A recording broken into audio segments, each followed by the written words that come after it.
আমার এই লেকচারের বিষয় হচ্ছে আমাদের এই জীবনের উদ্দেশ্যটা কি। আমাদের মধ্যে কতজন মানুষ আসলে এই ব্যাপারটা নিয়ে চিন্তা করেছেন যে আমাদের জীবনের উদ্দেশ্যটা কি? আমাদের মধ্যে কতজন এই ব্যাপারটা নিয়ে ভেবেছেন যে আমাদের এই অস্তিত্বের উদ্দেশ্যটা কি? আমরা এখানে কি করছি, এখানে কেন এসেছি? আসুন এবার এই ব্যাপারটা আমরা বিশ্লেষণ করে দেখি। আমি এখানে দর্শকদের অনুরোধ করব, আপনাদের মধ্যে কেউ যদি কখনো এটা চিন্তা করে থাকেন যে আপনার জীবনের উদ্দেশ্যটা কি, তাহলে দয়া করে হাত তোলেন। আমি জানতে চাচ্ছি এখানে দর্শকদের মধ্যে কতজন এটা নিয়ে চিন্তা করেছেন যে আমাদের জীবনের উদ্দেশ্যটা কি। এখান থেকে দেখতে পাচ্ছি 10-15 জন, খুব বেশি হলে 100 জন। এখানে প্রায় 1 লাখ মানুষ আছেন। এটা 0.1%-এরও কম। অনেকে হয়তো হাত তুলতে লজ্জা পাচ্ছেন, তারপর এটা বলতে পারি যে এই মানুষের মধ্যে 0.1%-এরও কম এই ব্যাপারটা নিয়ে চিন্তা ভাবনা করেছেন যে আমাদের জীবনের উদ্দেশ্যটা কি। এখন আমাদের জীবনের উদ্দেশ্যটা কি এটা নিয়ে জানা খুবই কি জরুরি। আপনাদের আমি একটা উদাহরণ দিচ্ছি।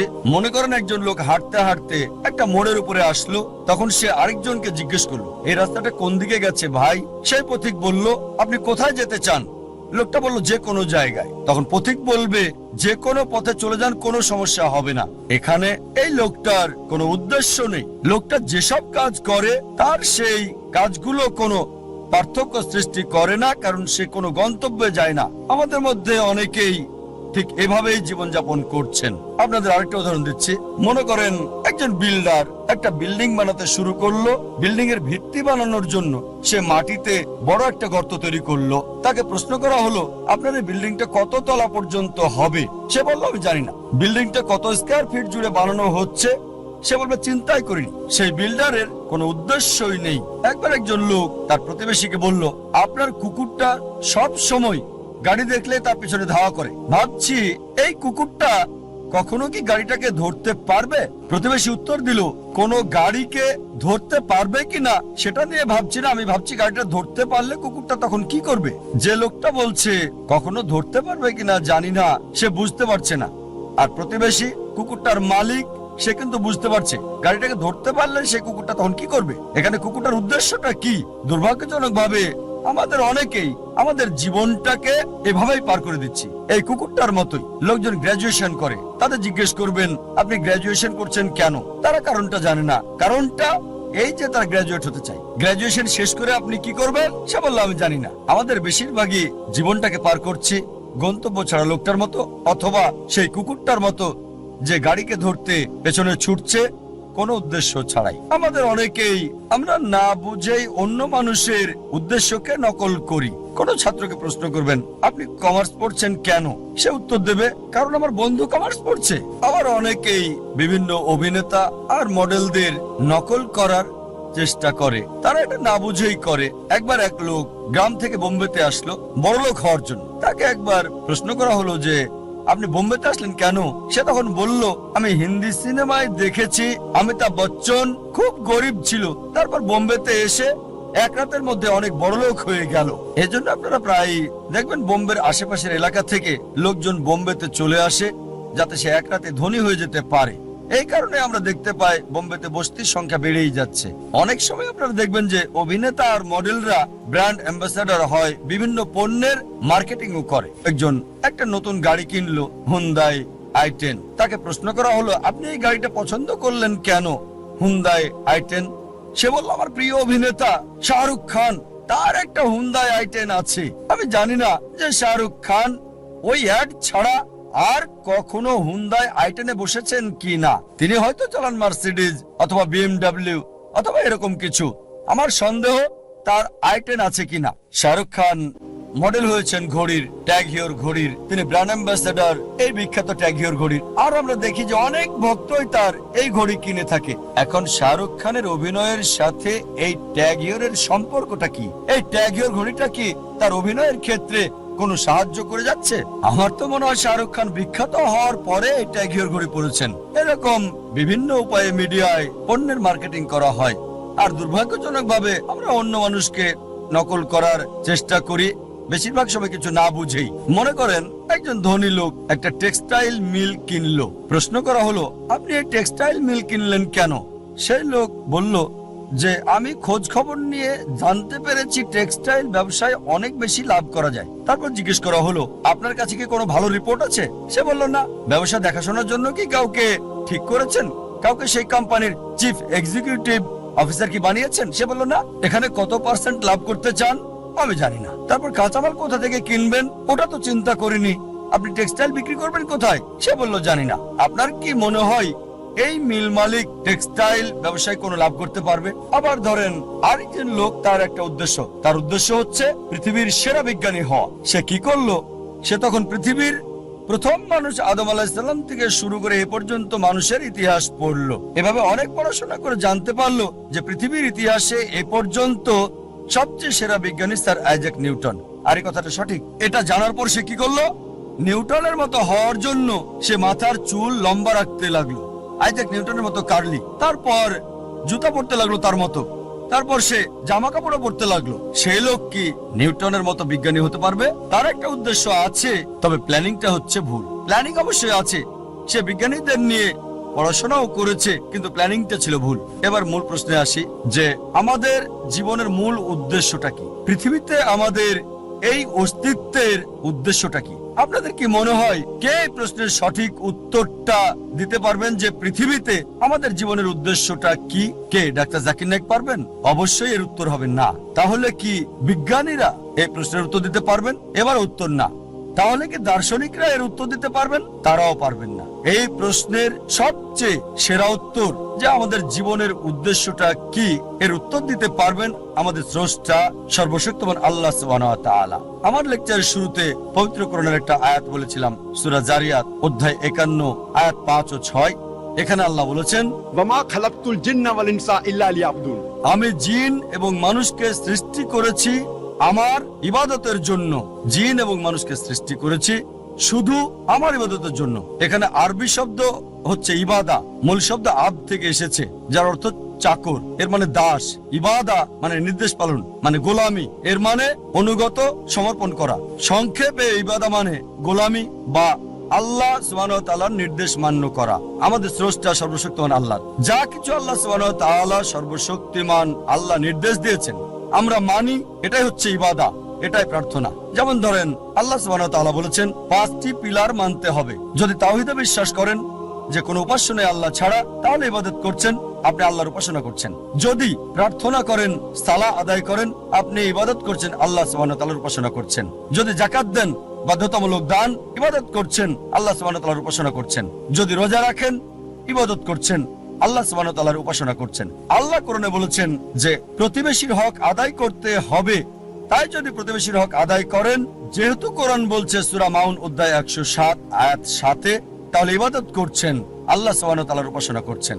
যদি বিরত থাকেন যেগুলো থেকে সর্বশক্তিমান স্রষ্টা আল্লাহ সুবহানাহু ওয়া তাআলা বিরত থাকতে বলেছেন, তাহলে আপনি ইবাদত করছেন। যদি মদপান থেকে বিরত থাকেন, আপনি ইবাদত করছেন। যদি শুকর না খান, তাহলে আপনি ইবাদত করছেন, আল্লাহ সুবহানাহু ওয়া তাআলার উপাসনা করছেন।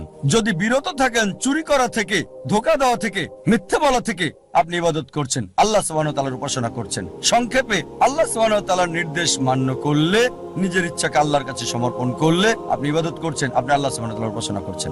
আর মানুষের প্রতিটি কাজই ইবাদত বললে গণ্য হবে যদি দুটি শর্ত মানে। এক নম্বর হচ্ছে কাজটি করা হবে কেবলমাত্র আমাদের স্রষ্টা আল্লাহ সুবহানাহু ওয়া তাআলার সন্তুষ্টির জন্য। 2 নম্বর হচ্ছে কাজটি করা হবে সুন্নাহ অনুসারে, সর্বশেষ এবং চূড়ান্ত নবী মুহাম্মদ সাল্লাল্লাহু আলাইহি সাল্লাম যেভাবে করেছেন।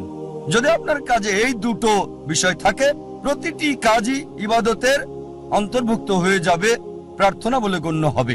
যখন কোনো যন্ত্র কিনেন, সেই যন্ত্রের সাথে একটা নির্দেশিকা বই দেওয়া হয়। যদি আপনি মানুষকে মেশিন বলে ধরেন, তাহলে একমত হবেন যে মানুষ হচ্ছে সবচেয়ে জটিল মেশিন এই পৃথিবীর বুকে। আপনার কি মনে হয় না এই মানুষের জন্য এই মেশিনের নির্দেশিকা বই দরকার আছে?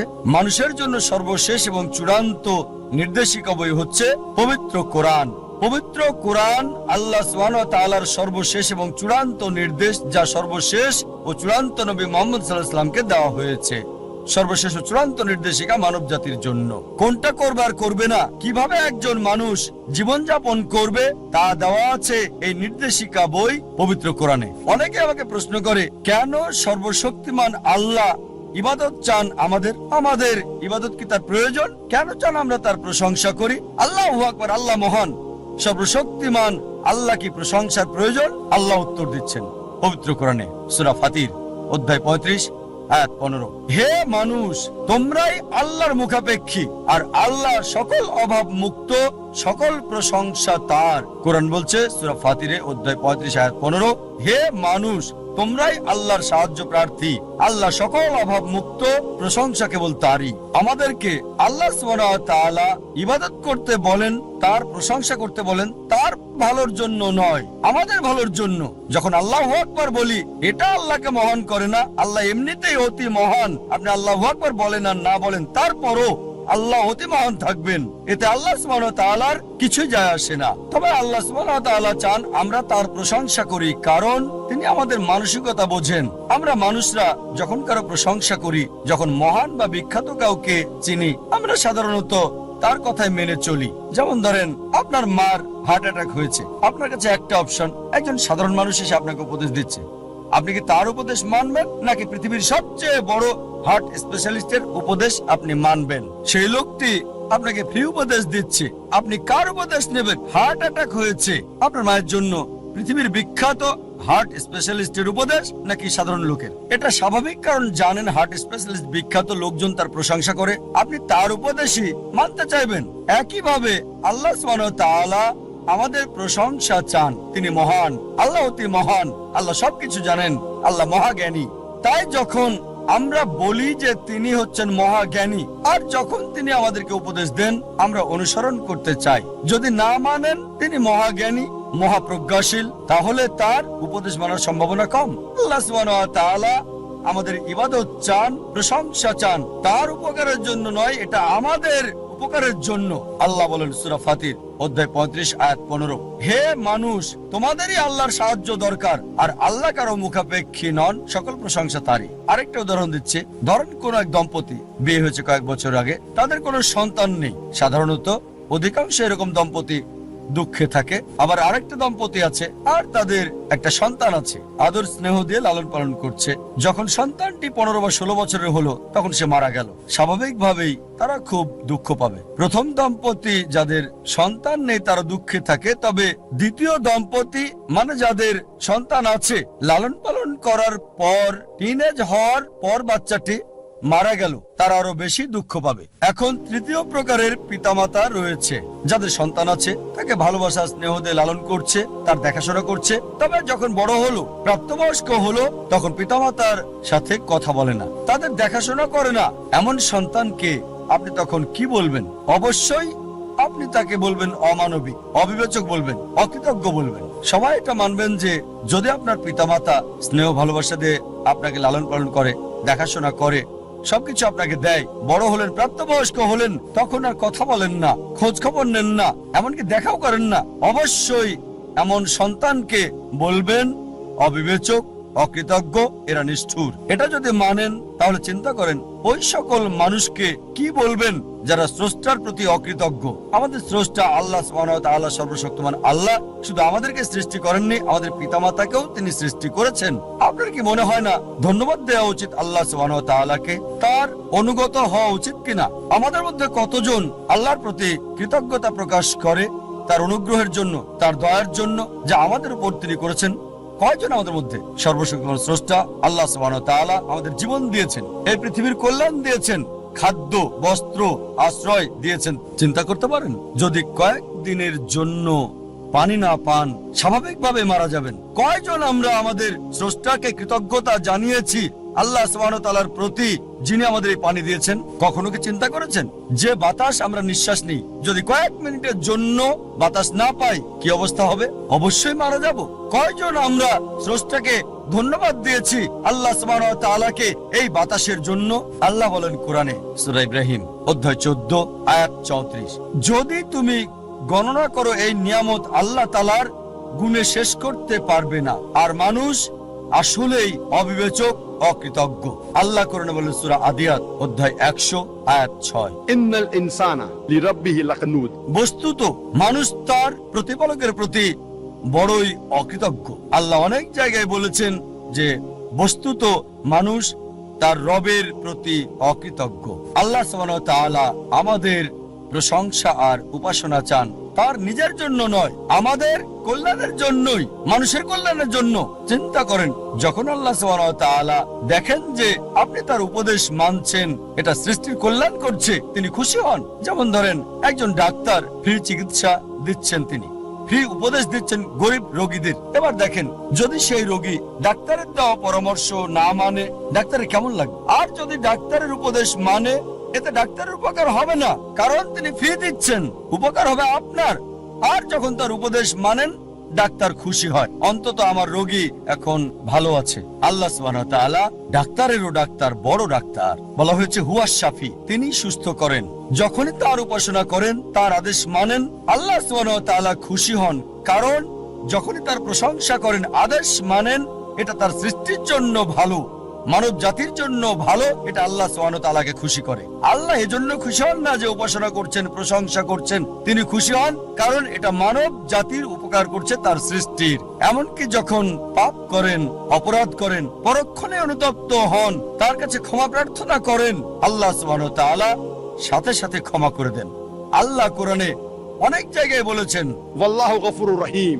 আর আল্লাহ অতি ক্ষমাশীল, অতি দয়ালু। অনেক জায়গায় বলেছেন, সূরা নিসা অধ্যায় 4 আয়াত নাম্বার 25, সূরা মাইদা অধ্যায় 5 আয়াত নাম্বার 74, সূরা হিজর অধ্যায় 15 আয়াত 49, সূরা নাহল অধ্যায় 16 আয়াত 119, সূরা আল জুমার অধ্যায় 39 আয়াত 53, সূরা বুরুজ অধ্যায় 85 আয়াত 14। ওয়াল্লাহু গফুরুর রহিম। নিশ্চয়ই আল্লাহ অতি ক্ষমাশীল, পরম দয়ালু। যদিও তাকে মানছেন না, তাকে অমান্য করছেন, তার আদেশ মানছেন না, যখনই অনুতপ্ত হবেন, আল্লাহর কাছে তওবা করবেন, আল্লাহ মাফ করে দেবেন আর খুশি হবেন। তিনি খুশি হন যে আপনি ভুল করেছেন, এই মানুষ তো আমরা তারই সৃষ্টি, তিনি ক্ষমা করবেন। আল্লাহ কোরআনে বলেছেন সূরা নিসা অধ্যায় 4 আয়াত 48 এবং সূরা নিসা অধ্যায় 4 আয়াত 116, যদি আল্লাহ চান যে কোনো গুনাহ ক্ষমা করবেন, তবে শিরক করার গুনাহ, আল্লাহর সাথে শরীক করা, আল্লাহর সাথে অংশীদার করা, আল্লাহ কখনোই ক্ষমা করবেন না। যদি কেউ শিরক করে থাকে, তার সাথে কাউকে অংশীদার করে, সে সবচেয়ে জঘন্য পাপ করেছে। তাই আল্লাহ সুবহানাহু ওয়া তাআলা চাইলে যে কোনো গুনাহ ক্ষমা করবেন, তবে শিরক ছাড়া। যদি মুশরিক হয়ে মারা যান, যদি আল্লাহর সাথে শরীক করে কাউকে মারা যান আর মৃত্যুর আগে তওবা না করে যান, যদি ক্ষমা না চান, আল্লাহ কখনোই ক্ষমা করবেন না। তাই সবচেয়ে বড় একটা পাপ যেটা থেকে মানব জাতিকে বেঁচে থাকতে হবে, এক নম্বর হচ্ছে শিরক, আল্লাহ সুবহানাহু ওয়া তাআলার সাথে শরীক করা, সর্বশক্তিমান আল্লাহর সাথে অংশীদার করা। লোকজন প্রায় জিজ্ঞেস করে, আমরা বুঝলাম আল্লাহ মানুষ সৃষ্টি করেছেন ইবাদতের জন্য, তবে মানব জাতির আলাদা আর বিশেষত্বই বাকি, কেন আমাদের সৃষ্টি করেছেন? মানব জাতি হচ্ছে আল্লাহ সুবহানাহু ওয়া তাআলার অদ্বিতীয় সৃষ্টি, আল্লাহ সুবহানাহু ওয়া তাআলার সেরা সৃষ্টি। মানব জাতি এবং জিন হচ্ছে একমাত্র সৃষ্টি যাদেরকে ইচ্ছার স্বাধীনতা দেওয়া হয়েছে। আল্লাহ সুবহানাহু ওয়া তাআলার সকল সৃষ্টি তাদের ইচ্ছাকে সমর্পণ করেছে সর্বশক্তিমান আল্লাহর কাছে। আল্লাহ সুবহানাহু ওয়া তাআলার কাছে তাদের ইচ্ছা স্বাধীনতা নেই, তারা আল্লাহকে 100% মানে, তাদের কোনো পছন্দ নেই। তবে মানব জাতি আর জিনের সুযোগ রয়েছে মানা অথবা না মানার আল্লাহ সুবহানাহু ওয়া তাআলাকে। আল্লাহ কোরআনে বলেছেন সূরা 3 অধ্যায় 95 আয়াত 4, নিশ্চয়ই আমি মানুষকে সৃষ্টি করেছি উত্তম আকৃতি দিয়ে। লাকাদ খালাকনাল ইনসানা ফি আহসানি তাকওয়িম। নিশ্চয়ই মানুষকে অতি উত্তম গঠনে সৃষ্টি করেছি। মানব জাতি আল্লাহ সুবহানাহু ওয়া তাআলার সেরা সৃষ্টি। উত্তম আকৃতিতে সৃষ্টি করা ছাড়াও আমরা একক, আমাদের সুযোগ আছে মানা এবং না মানার আল্লাহ সুবহানাহু ওয়া তাআলাকে। ইচ্ছার স্বাধীনতা দেওয়ার পর যদি আপনি আল্লাহ সুবহানাহু ওয়া তাআলার নির্দেশ মানেন, আপনি ফেরেশতাদের চেয়েও উত্তম, কারণ ফেরেশতাদের ইচ্ছার স্বাধীনতা নেই, তারা সর্বশক্তিমান আল্লাহকে মানে স্বাধীন ইচ্ছা ছাড়া। তাই যখন পূর্ণ স্বাধীনতার পরও আপনি মানেন এবং তার কাছে নিজের ইচ্ছাকে সমর্পণ করেন, আপনি ফেরেশতাদের চেয়ে উত্তম। অনেকেই বলে থাকে, ও এই লোকটি ফেরেশতা, এর দুটো মানে হয়, একটা হতে পারে অপমান করা, কারণ মানুষ ফেরেশতার চেয়ে উত্তম, আবার এর মানে হতে পারে আপনি মানুষ, আপনাকে স্বাধীন ইচ্ছা দেওয়া হয়েছে, আর আপনি আল্লাহর নির্দেশ মানছেন ফেরেশতাদের মতো, এটাই আপনাকে শ্রেষ্ঠ করেছে। একজন মানুষ ফেরেশতার মতো আল্লাহকে মানছে, এটাই তার মর্যাদা বৃদ্ধি করে দেয়। আর যদি আল্লাহ সুবহানাহু ওয়া তাআলাকে অমান্য করেন, যদি তার নির্দেশ না মানেন, তাহলে আপনি শয়তানের সহযোগী হচ্ছেন, শয়তান হয়ে যাচ্ছেন। তাই মানুষের পছন্দের সুযোগ আছে। আল্লাহ সুবহানাহু ওয়া তাআলার নির্দেশ মেনে ফেরেশতাদের চেয়ে উত্তম হতে পারে, আর অমান্য করে শয়তান হতে পারে। পছন্দ আপনার। যখন আমরা ভালো করে দেখি কেন আল্লাহ সুবহানাহু ওয়া তাআলা আমাদের সৃষ্টি করেছেন, এর কারণ আমরা সৃষ্টির সেরা। আমাদের সুযোগ আছে আল্লাহকে মানার এবং না মানার সুযোগ। যদি মানেন ফেরেশতাদের চেয়ে উত্তম, যদি না মানেন শয়তান হয়ে যাবেন। আর আল্লাহ বলেন এই জীবন আমাদের জন্য পরীক্ষা। আমি আলোচনা শুরু করেছিলাম কোরআনের একটা আয়াত দিয়ে, সূরা মুল্ক অধ্যায় 67 আয়াত 2। আল্লাহ বলেছেন, আল্লাযী খালাকাল মাউতা ওয়াল হায়াতা লিয়াবলুয়াকুম আইয়ুকুম আহসানু আমালা। আল্লাহ সৃষ্টি করেছেন জীবন এবং মৃত্যু তোমাদের পরীক্ষার জন্য, কে তোমাদের মধ্যে উত্তম আমলকারী। আল্লাহ জীবন মৃত্যু দিয়েছেন পরীক্ষা করার জন্য, মানুষের মধ্যে কে উত্তম আমল করে। তাই এই জীবনটা হচ্ছে আখিরাতের জন্য পরীক্ষা। আল্লাহ বলেন সূরা আল ইমরান অধ্যায় 3 আয়াত 185, কুল্লু নাফসিন যায়কাতুল মউত। প্রত্যেক প্রাণী মৃত্যুর স্বাদ গ্রহণ করবে। আপনার চূড়ান্ত ফয়সালা দেওয়া হবে বিচারের দিনে। যে মানুষই আগুন থেকে রক্ষা পাবে তাকে কল্যাণময় উদ্যানে প্রবেশ করানো হবে। জীবনের উদ্দেশ্যে যে মানুষ সফল হয়েছে, অবশ্যই দুনিয়ার এই জীবন ছলনা ছাড়া আর কিছুই না। আল্লাহ কোরআনে বলেন সূরা বাকারা অধ্যায় 2 আয়াত 155, নিশ্চিত যেন আমি তোমাদেরকে পরীক্ষা করব ভয় দিয়ে, ক্ষুধা দিয়ে, অথবা সম্পদের ক্ষতি দিয়ে, জানের ক্ষতি দিয়ে, জমিনের ক্ষতি দিয়ে, তাদের জন্য সুসংবাদ যারা ধৈর্য ধারণ করে। আল্লাহ সুবহানাহু ওয়া তাআলা আমাদের জীবন মৃত্যু সৃষ্টি করেছেন পরীক্ষা করার জন্য, যে মানুষের মধ্যে কে উত্তম আমলকারী। আর অবশ্যই আল্লাহ পরীক্ষা করবেন ভয় দিয়ে, ক্ষুধা দিয়ে, মালের ক্ষতি দিয়ে, জীবনের ক্ষতি দিয়ে, আর সারা জীবনের অর্জন দিয়ে, ফসলের ক্ষতি দিয়ে বিভিন্ন মানুষকে বিভিন্ন ভাবে পরীক্ষা করেন। আল্লাহ কোরআনে বলেন যে আল্লাহ সুবহানাহু ওয়া তাআলা কিছু কিছু মানুষকে বেশি অনুগ্রহ করে থাকেন অন্যদের তুলনায়। আল্লাহ কোরআনে বলেন সূরা আনাম অধ্যায় 6 আয়াত 165, যে তিনি কিছু মানুষকে বেশি মর্যাদা দিয়েছেন অন্যদের উপরে, আর তিনি কিছু মানুষকে বেশি সুযোগ দেন, এভাবে তাদেরকে পরীক্ষা করে থাকেন। তাই যদি আল্লাহ মর্যাদা দেন আর আপনাকে পুরস্কৃত করেন, আপনাকে প্রাচুর্য দেন, প্রস্তুত হন, আল্লাহ আপনাকে পরীক্ষা করছেন। আল্লাহ কোরআনে বলেন সূরা আনফাল অধ্যায় 8 আয়াত 28, যে তোমাদের সম্পদ, তোমাদের সন্তান তোমাদের জন্য পরীক্ষা। যে সম্পদ আল্লাহ আপনাকে দিয়েছেন, যে সন্তান আল্লাহ আপনাকে পরীক্ষা করছেন, সেগুলো দিয়ে। আল্লাহ বলেন সূরা মুনাফিকুন অধ্যায় 63 আয়াত নম্বর 9, তোমার সম্পদ আর সন্তান যেন তোমাকে ভুলিয়ে না দেয় সৃষ্টিকর্তা আল্লাহ সুবহানাহু ওয়া তাআলার কথা। আল্লাহ কোরআনে বলেন সূরা আনকাবুত অধ্যায় 29 আয়াত 2, যে মনে করো না মুখে বললেই হবে আমি বিশ্বাস করি আর আল্লাহ পরীক্ষা করবেন না। শুধু মুখে বললে আমি মুসলিম, আমি বিশ্বাসী, আমি মুমিন, আল্লাহ বলছেন কোরআনে, মনে করো না যে আল্লাহ তোমাকে পরীক্ষা করবেন না। আল্লাহ অবশ্যই পরীক্ষা করবেন, আর যদি পরীক্ষায় পাশ করেন আপনি জান্নাতে যাবেন। শুধু মুখে বললে আমি মুসলিম, আমি মুহাম্মদ, আমি জাকির, আমি আব্দুল্লাহ, জান্নাতে যেতে পারবেন না। আল্লাহ অবশ্যই পরীক্ষা করবেন। যদি পরীক্ষায় পাশ করেন ইনশাআল্লাহ জান্নাতে যাবেন। জান্নাতে যাওয়ার জন্য একজন মানুষের কি দরকার? জান্নাতে যাওয়ার মাপকাঠি কি? এই প্রশ্নের উত্তর দেওয়া হয়েছে সূরা আল আসর অধ্যায় 103 আয়াত 1 থেকে 3, যেখানে আল্লাহ বলেছেন ওয়াল আস ইন্নাল ইনসানা লাফি খুসর ইল্লাল্লাযিনা আমানু ওয়া আমিলুস সলিহাতি ওয়া তাওয়াসাউ বিল হক ওয়া তাওয়াসাউ বিস সাবর। সময়ের কসম, নিশ্চয়ই মানুষ ক্ষতির মধ্যে আছে, তারা ব্যতীত যারা ঈমান আনে, সৎকর্ম করে, মানুষকে সত্যের দিকে আহ্বান করে, ধৈর্য এবং সবরের উপদেশ দিয়ে থাকে। একজন মানুষকে 3টি অর্জনের জন্য 4টে কাজ করতে হবে। 3টি কাজ হচ্ছে, প্রথম কাজ আল্লাহর সন্তুষ্টি। আল্লাহর সন্তুষ্টির মাধ্যমে পৃথিবীতে শান্তি এবং আখিরাতে জান্নাত অর্জন। এই 3টির জন্য 4টি কাজ করতে হবে। প্রথম কাজটা পূর্ণ ঈমান থাকা, দ্বিতীয় কাজ হচ্ছে পুণ্য বা সৎকর্ম, তৃতীয় কাজ হচ্ছে দাওয়া, সত্যের দিকে মানুষকে আহ্বান করা, আর চতুর্থ কাজ হবে ধৈর্য এবং সবর, মানুষকে ধৈর্য আর সবরের কথা বলা। যে কোনো মানুষকে আল্লাহর সন্তুষ্টি অর্জন করতে হলে, দুনিয়াতে কল্যাণ চাইলে এবং বেহেশতে যেতে চাইলে তার ঈমান থাকতে হবে, খাঁটি ঈমান তার থাকতে হবে, আমালে সালিহাত সৎকর্ম, খোদাভীরুতা থাকতে হবে, ওয়াতাওয়াসাবিল হক করতে হবে, ওয়াতাওয়াসাবিল হক মানুষকে সত্যের দিকে ডাকা মানে সত্য প্রচার, আর ওয়াতাওয়াসাবিস সবর মানুষকে ধৈর্য আর সবরের দিকে আহ্বান করবে। এই তিনটি পাওয়ার জন্য আপনাকে চারটি মানতে হবে। আরেকটা হাদিস নবী মুহাম্মদ সাল্লাল্লাহু আলাইহি ওয়াসাল্লামের, এটা আছে সুনান তিরমিজি ভলিউম 4 অধ্যায় 60 হাদিস নাম্বার 2517। আনাস ইবনে মালিক রাদিয়াল্লাহু আনহু তিনি বলেছেন, একবার এক লোক নবীজিকে জিজ্ঞেস করলো, আমি কি আমার উটটাকে বেঁধে রাখবো নাকি আল্লাহর উপর ভরসা করে ওটাকে আমি ছেড়ে দেবো? উট ছেড়ে দেবো আর আল্লাহর উপর ভরসা করব? নবীজি বললেন, বেঁধে রাখো, বেঁধে রেখে আল্লাহর উপর ভরসা করো। তার মানে এই না যে আপনি উটটাকে দেবেন ছেড়ে আর বলবেন আল্লাহর উপর বিশ্বাস আছে, তাওয়াক্কালতু আলাল্লাহ, আল্লাহর উপর ভরসা। দরজা খোলা রেখে চলে যেতে পারেন না, আর বলতে পারেন না যে আল্লাহর উপর ভরসা, চোর ডাকাত আসবে না। দরজা বন্ধ রেখে আল্লাহর উপর ভরসা রাখতে হবে। আল্লাহর উপর ভরসা করা জরুরি, আল্লাহর সমস্ত নির্দেশাবলী মানাও জরুরি, আর সফলতার জন্য আল্লাহর উপর ভরসা খুবই জরুরি। আল্লাহ কোরআনে বলেন সূরা আল ইমরান অধ্যায় 3 আয়াত 160, যদি আল্লাহ চান কেউ পেছনে ফেলতে পারবে না, আর তিনি সাহায্য না করলে কে আছে এমন যে সাহায্য করবে? আর মুমিন লোকগণ কেবল আল্লাহর উপরে ভরসা করেন। আল্লাহ বলেন সূরা আনকাবুত অধ্যায় নম্বর 29 আয়াত নম্বর 69 যে যদি চেষ্টার সংগ্রাম করো আল্লাহ সুবহানাহু ওয়া তাআলার পথে তিনি পথ খুলে দেবেন। আল্লাহ আরো বলেন সূরা নাহাল অধ্যায় 17 আয়াত 43 এবং সূরা আম্বিয়া অধ্যায় 21 আয়াত 7, ফাসআলু আহলিয যিকরি ইন কুনতুম লা তা'লামুন, যদি তোমরা না জানো তাকে জিজ্ঞেস করো যে জানে, তার কাছে যার জ্ঞান আছে।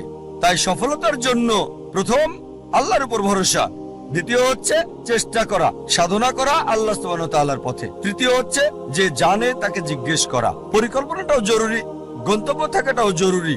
আর আমরা যখন পড়ে দেখি ম্যানেজমেন্ট গুরু বই, অনেক গন্তব্য নির্ধারিত আর সেটা তারা দিয়েছে, তবে আমার কাছে সেরা প্ল্যানিং, সবচেয়ে সেরা গন্তব্য হচ্ছে ইসলামিক।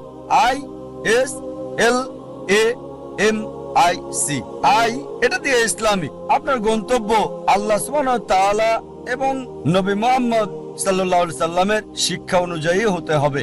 আপনার গন্তব্য কোরআন এবং সর্বশেষ এবং চূড়ান্ত বার্তাবাহক নবী মুহাম্মদ সাল্লাল্লাহু আলাইহি সাল্লামের হাদিসের অনুযায়ী হতে হবে। এটা ইসলামিক হতে হবে। এক নম্বর এস হচ্ছে লক্ষ্য নির্দিষ্ট হতে হবে, স্পেসিফিক হতে হবে, অস্পষ্ট হবে না। আরেকটা উদাহরণ দিচ্ছি, ধরেন একজন শিক্ষক ছাত্রদের ধনুবিদ্যা সম্পর্কে শিক্ষা দিচ্ছেন, আর ছাত্রদের বললেন যারা তীর চালানো শিখছিল, গাছের ডগায় বসা একটা পাখিকে নিশানা করছিল, সবাই নিশানা করছে, শিক্ষক বললেন আমি না বললে কেউ তীর ছুড়বে না। প্রথম ছাত্রকে বললেন নিশানা করেছো? সে বলল হ্যাঁ। তুমি কি দেখছো? সে বলল বন দেখছি, গাছ দেখছি, পাখিটাকেও দেখছি। দ্বিতীয় ছাত্রকে বললেন তুমি কি দেখছো? সে বলল স্যার গাছটা দেখছি, গাছের ডাল দেখছি, আর পাখিটাকেও দেখছি। তৃতীয় ছাত্রকে বললেন তুমি কি দেখছো? সেই ছাত্র বলল আমি শুধু গাছের ডাল দেখছি আর পাখি আর পাখির চোখ। চতুর্থ ছাত্রকে বললেন তুমি কি দেখছো? সেই ছাত্র বলল স্যার আমি শুধু চোখ দেখছি আর অন্য কিছুই দেখছি না। শিক্ষক বললেন এবার তীর ছুড়ে দাও, আর তীরটা পাখিটার চোখে গিয়ে লাগলো। আপনার লক্ষ্য স্পেসিফিক হতে হবে, নির্দিষ্ট হতে হবে। কোন ভ্রমণকারীর মতো হলে হবে না যার কোনো উদ্দেশ্য নেই, কুকুরটার মতো না যে গাড়ির পেছনে ছুটছে উদ্দেশ্য ছাড়া। তৃতীয় বিষয় এল দিয়ে বোঝাচ্ছে এটা লাভজনক হতে হবে। প্রথমত পরকালের জন্য লাভজনক হতে পারে আখিরাতে, আবার এটা আমাদের জন্য সমানভাবে লাভজনক হতে পারে এই পৃথিবীতেও, তবে গুরুত্ব হচ্ছে আখিরাত। আল্লাহ কোরআনে বলেন সূরা বাকারা অধ্যায় 2 আয়াত 201, রব্বানা আতিনা ফিদ দুনিয়া হাসানাতাও ওয়া ফিল আখিরাতি হাসানাতাও ওয়া কিনা আযাবান নার, হে আল্লাহ আমাদের কল্যাণ দাও দুনিয়া এবং আখিরাতের, আর দোজখের আগুন থেকে রক্ষা করো। সুতরাং লাভজনক হতে হবে, উপকার থাকতে হবে, প্রথমত পরকালের, তারপর এই দুনিয়া, তবে বেশি গুরুত্ব হচ্ছে আখিরাতের, তারপর দুনিয়ার। এমন যেন না হয় যে দুনিয়ার লাভ আখিরাতের লাভকে নষ্ট করে দেবে। চতুর্থ হচ্ছে এ দিয়ে তীক্ষ্ণ বোঝাবে, যথাযথ হতে হবে, সঠিক হতে হবে, লক্ষ্য সুতীক্ষ্ণ যথাযথ হবে। এম হচ্ছে পরিমাপ, লক্ষ্যটা পরিমাপযোগ্য হতে হবে, পরিমাপযোগ্য হতে হবে, নির্দিষ্ট হতে হবে। নির্দিষ্ট হওয়ার পর এর একটা সীমা থাকতে হবে। যেমন ধরেন একজন নির্মাতা বলল আমি পৃথিবীর সবচেয়ে উঁচু দালান তৈরি করতে চাই, লক্ষ্য নির্দিষ্ট, তবে সীমা নির্ধারণের জন্য সে জরিপ চালাবে পৃথিবীর সবচেয়ে উঁচু দালান কোনটি, আর সে জানলো বুর্জ আল খলিফা, এর উচ্চতা 828 মিটার নির্দিষ্ট। এখন তার লক্ষ্য হচ্ছে তাকে এমন দালান বানাতে হবে যেটার উচ্চতা 828 মিটার চেয়ে বেশি। এটা হচ্ছে নির্দিষ্ট আর পরিমাপযোগ্য। যদি পরিমাপযোগ্য হয়, মনিটর করা যাবে কতটুকু তৈরি করেছেন, আপনার লক্ষ্যের কতটুকু কাছে গেছেন আপনি। এরপর হচ্ছে আয়, নিয়ত। আমাদের প্রিয় নবীজি মুহাম্মদ সাল্লাল্লাহু আলাইহি ওয়াসাল্লাম বলেছেন, এটা আছে সহিহ বুখারীতে ভলিউম নাম্বার 1 অধ্যায় নাম্বার 1 বুক অফ ফেথ হাদিস নাম্বার 1, বুখারীর প্রথম হাদিস। ইন্নামাল আমালু বিন্নিয়াত। আপনার কর্ম বিবেচনা করা হবে নিয়তের উপর। আপনার নিয়তের উপর পুরস্কৃত হবেন। আপনার নিয়তটা যেন হয় আল্লাহ এবং রাসূলুল্লাহ সাল্লাল্লাহু আলাইহি সাল্লামের সন্তুষ্টির জন্য। বিখ্যাত হওয়া, জনপ্রিয় হওয়া কারো ইচ্ছা থাকা উচিত না। যদি বিখ্যাত হওয়া উদ্দেশ্য হয় তাহলে আপনার লক্ষ্যটা ভুল। যদি উদ্দেশ্য হয় সন্তুষ্টি অর্জন, আল্লাহ আমাদের স্রষ্টা এবং রাসূলের, অবশ্যই আপনাকে আখিরাতে পুরস্কার দেওয়া হবে। আর ইনশাআল্লাহ আল্লাহ এই পৃথিবীতেও আপনাকে কল্যাণ দান করবেন। এটা ধারাবাহিকভাবে হতে হবে লক্ষ্য অর্জন পর্যন্ত। যদিও লক্ষ্য অর্জনের সময় সীমিত হয় বা সীমিত না হয়, সব সময় ধারাবাহিক হতে হবে। যেমন ধরেন, আপনার লক্ষ্য হচ্ছে রমজান মাসে অন্তত কোরআন পড়তে চান প্রতিদিন 1 পারা, তা আপনার টার্গেট আছে প্রতিদিন 1 পারা পড়বেন। এভাবে ধারাবাহিক প্রতিদিন রমজান মাসে কোরআনের 1 পারা করে আপনি পড়েন। রমজান শেষে পুরো কোরআন হবে শেষ অন্তত 1 বার। যদি সময় সীমিত না হয়, হয়তো বলতে পারেন আমি প্রতিদিন করে পড়তে চাই। একটা টার্গেট সেট করলেন, প্রতিদিন পড়বেন আধা পারা বা হতে পারে 1 পারা। এভাবে শুরু করলেন। যখন আপনি শুরু করলেন এই পড়াটা আধা পারা বা 1 পারা একদিনে, আর জীবনের শেষ দিন পর্যন্ত এভাবে ধারাবাহিক হলেন। আমাদের প্রিয় নবীজি মুহাম্মদ সাল্লাল্লাহু আলাইহি ওয়াসাল্লাম বলেছেন, এটা আছে সহিহ মুসলিম ভলিউম 1 বুক অফ সালাহ অধ্যায় 272 হাদিস নাম্বার 1711। তিনি বলেছেন যে এক লোক নবীজির কাছে বলল, সবচেয়ে ভালো কাজ কোনটি যা আল্লাহ পছন্দ করেন? নবীজি বললেন, আল্লাহ সেই কাজ পছন্দ করেন যেটা ধারাবাহিকভাবে করা হয়, সেটা ছোট কাজ হলেও। একবারে অনেক কাজ করাচ্ছে ধারাবাহিকভাবে কম করাটা ভালো। তাই যে কাজটা নিয়মিত করা হয় সেই কাজটা একবারে অনেকগুলো কাজ করার চেয়ে বেশি ভালো। তাই লক্ষ্যটা হতে হবে ইসলামিক। প্রথমটা ইসলামিক, দ্বিতীয়টা সুনির্দিষ্ট প্রাসঙ্গিক, তৃতীয় লাভজনক কল্যাণকর, চতুর্থ তীক্ষ্ণ যথাযথ, পঞ্চম পরিমাপযোগ্য যা মনিটর করা যাবে, ষষ্ঠ হচ্ছে নিয়ত আল্লাহর সন্তুষ্টির জন্য হতে হবে, সপ্তম ধারাবাহিক হতে হবে। আরেকটা উদাহরণ দিচ্ছি, আমরা অনেকে উইলমা রুডলফের ইতিহাস জানি। উইলমা রুডলফ একজন মেয়ে যে শৈশব থেকেই ভয়ানক রোগ পোলিওতে আক্রান্ত ছিল, আর ডাক্তার তার পায়ে ব্রেস লাগিয়ে রাখতো। ডাক্তার বলল এই মেয়ে কখনোই হাঁটতে পারবে না। তার মা তাকে উৎসাহ দিত আর বলতো, উইলমা তুমি যা করতে চাও তাই তুমি করতে পারো। এভাবে মা মেয়েকে উৎসাহ দিত।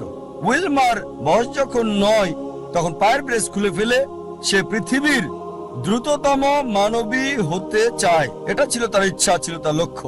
9 বছর বয়সে ব্রেস খুলে ফেলার পর 13 বছর বয়সে জীবনের প্রথমবারের মতো দৌড়ে অংশগ্রহণ করল সে, এবং পরাজিত, সবার শেষ অবস্থান। তবে তারপরও সে ধারাবাহিক চেষ্টা চালিয়ে যাচ্ছে, হেরে যাচ্ছে, আবার চেষ্টা করছে।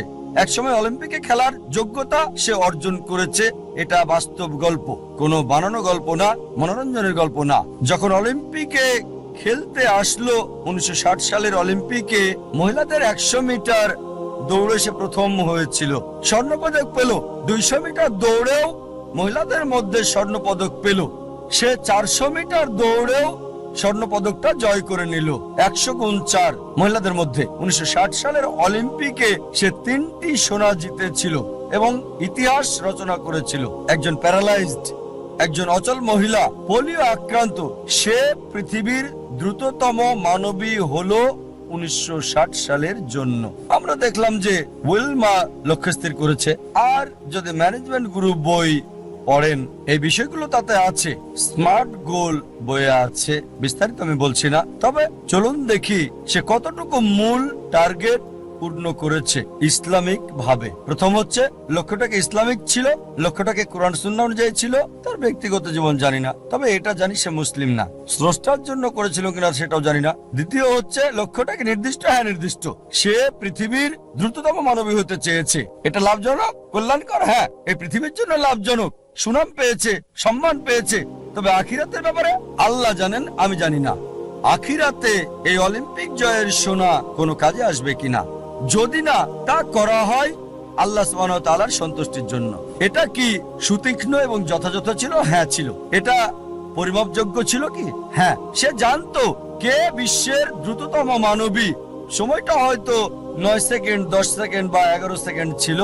পরিমাপযোগ্য ছিল, আর সে চর্চা করলো, লক্ষ্য অর্জন করলো। তারপর নিয়তটা কি ছিল?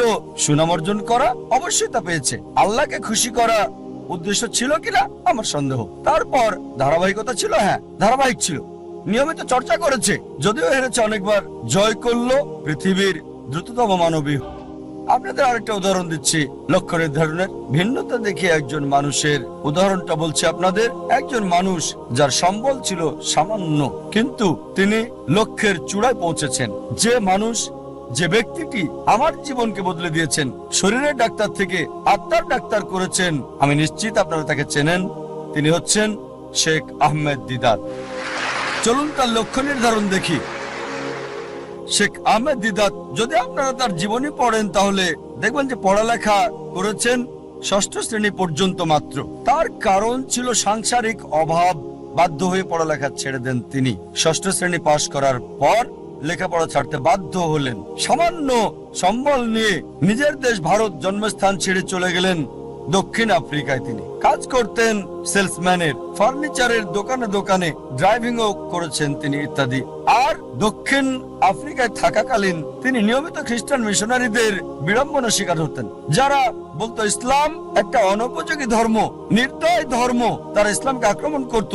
আর যেহেতু হ্যারাসমেন্টের শিকার, তার মনে একটা ইচ্ছা আসলো, ইসলামের বিরুদ্ধে সব অভিযোগের আমি উত্তর দিতে চাই সেই সব খ্রিস্টান মিশনারিদের। এই খ্রিস্টান মিশনারিদের ইসলামের বিরুদ্ধে বলার উপযুক্ত জবাব দিতে চাই। চিন্তা করেন, 6ষ্ঠ শ্রেণী পর্যন্ত পড়া একজন মানুষ, তবে অবশ্যই আল্লাহর উপর ভরসা ছিল। তিনি চেষ্টা করেছেন। একটা বই তাকে বেশ নাড়া দিয়েছিল, ঘরের মধ্যে ময়লা জমে থাকা একটা বই। এই বইটা তাকে নাড়া দিয়েছে, যেটার নাম ইজারুল হক, সত্যের প্রকাশ, লেখক মাওলানা রহমতুল্লাহ কিরানবী। আর ওই বইয়ে লক্ষ্যের নির্দেশনা পান। এভাবে শুরু করেছিলেন, আর 40 বছর ধরে সংগ্রাম করেছেন। তিনি চ্যালেঞ্জ করেছেন খ্রিস্টান ধর্মের রথী মহারথীদের। চিন্তা করেন, 6 পাস একজন মানুষ 40 বছর সংগ্রাম করেছেন, পৃথিবীর সেরা খ্রিস্টানদের সাথে চ্যালেঞ্জ করেছেন। এমন একটা ঘটনা 1986 সালে তিনি বিতর্ক করেছিলেন পাদ্রী জিমি সোয়াগাটের সাথে। আর 80-র দশকে এই জেমি সোয়াগাট ছিল 1 নাম্বার সবচেয়ে ক্ষমতাধর, সবচেয়ে বিখ্যাত খ্রিস্টান টিভি বিতর্কিক। তার বিতর্কের কয়েক সপ্তাহ আগে শেখ দিদাতের এক ভক্ত বলল, শেখ আহমেদ দিদাত, আমি আপনার ভক্ত, আপনাকে একটা উপদেশ দিচ্ছি। এই জেমি সোয়াগাটকে আমি চিনি, তার সম্পর্কে আমি জানি। তার সাথে বিতর্ক করবেন না, আপনাকে হাসির পাত্র বানাবে আর ফু দিয়ে উড়িয়ে দেবে। চিন্তা করেন, একজন ভক্ত আহমেদ দিদাতকে উপদেশ দিচ্ছে জেমি সোয়াগাটের সাথে ডিবেট না করার জন্য। আমি তাকে চিনি, আপনাকে হাসির পাত্র বানাবে আর ফু দিয়ে উড়িয়ে দেবে। যে লোক সবচেয়ে বিখ্যাত টিভি ব্যক্তিত্ব, টেলিভিশনের মালিক, যার বাজেট ছিল দৈনিক $1 মিলিয়নেরও বেশি, সুনাম অক্ষুণ্ণ রাখার জন্য আমাদের শেখ আহমেদ দিদাত, মাশাআল্লাহ, তার সাথে আল্লাহ ছিলেন। তিনি ইউএসএ তে গেলেন, ওই খ্রিস্টান মিশনারির শহরে, সে যে দেশে খুবই বিখ্যাত। তিনি গেলেন, বিতর্ক করলেন, আর আলহামদুলিল্লাহ সুম্মা আলহামদুলিল্লাহ, আল্লাহর সাহায্যে তিনি টেবিলটাকে উল্টে দিলেন। চিন্তা করেন, একজন মানুষ সামান্য পুঁজি নিয়ে স্কুলও পাশ করেননি, গ্রাজুয়েশন তো দূরের কথা, চ্যালেঞ্জ করেছেন খ্রিস্টান সম্প্রদায়ের প্রধান নেতাদেরকে। তারপর থেকে তিনি সবচেয়ে বড় বাধা বিশ্ব খ্রিস্টান নেতাদের জন্য, খ্রিস্টান মিশনারিদের জন্য। একা একজন মানুষ শেখ আহমেদ দিদাত আল্লাহ সুবহানাহু ওয়া তাআলার সাহায্যে সমগ্র খ্রিস্টানদের চ্যালেঞ্জ করেছেন।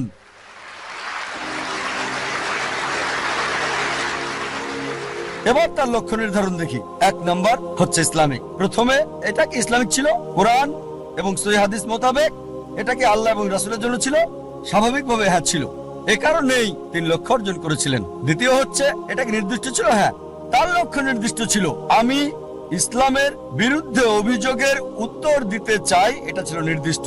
যথাযথ জবাব দিতে চাই, অমুসলিমদের মন থেকে ইসলাম সম্পর্কে ভুল ধারণাটা সরাতে চাই আমি। তৃতীয় বিষয় হচ্ছে, এটা কি লাভজনক ছিল, কল্যাণকর ছিল?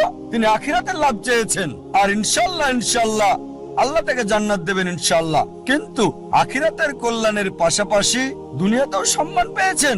দেখেন, 6ষ্ঠ শ্রেণী পাস একজন মানুষ 1986 সালে মুসলিম বিশ্বের নোবেল পেলেন, মানবতার সেবায় বাদশাহ ফয়সাল পুরস্কার তাকে দেওয়া হয়েছিল।